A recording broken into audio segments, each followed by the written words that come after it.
sa Bermuda, doon natin siya nakilala. Sa Bermuda, 6 feet under, doon na lang din natin siya maaalala. Islakwan. Palit, demonyo yan eh. Dito. Ulit. Islakwan. Sayang, bata ka pa. Batugan na, sakitin pa, kaya dapat lang mawala ka na. Ang ina, bagay. Isipin mo, burol mo ngayon, tapos ganyan yung tao.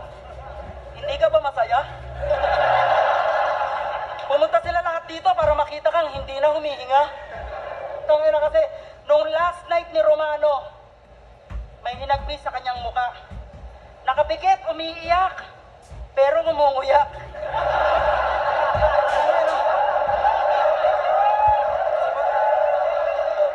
Tawa si boss siya, may sabi nun eh.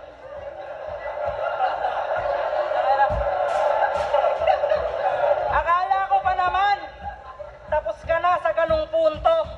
Well-rounded yung bilao, binatil niya yung puto. Ano mo? Ganto daw itsura ng anak. Pag mabangupukin ng nanay mo.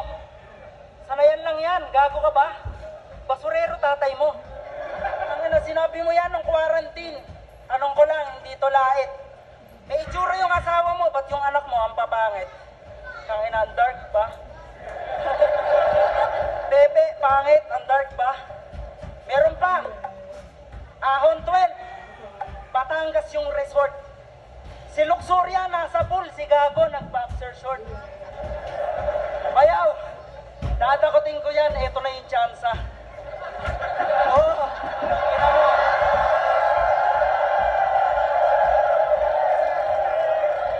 Ang nadakot si Moby Dick kasi binuhat pala ni Damsa. Na fake, na joke, pero mas lalo pang nanggigil. Gabi-gabing nag-iisip, talagang walang makakapigil.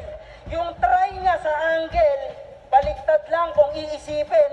Yung Bermuda yung nawala nung sinubukan mong sisirin. Tangina. Mabalasik na romantic. Tirador ng fancy na exotic. Pag-i-spray ng aromatic sabay bembang acrobatic. Yung chick niya mga adik, yayayain niya sa atik, bibili antibiotic, kita mo to, subumatik.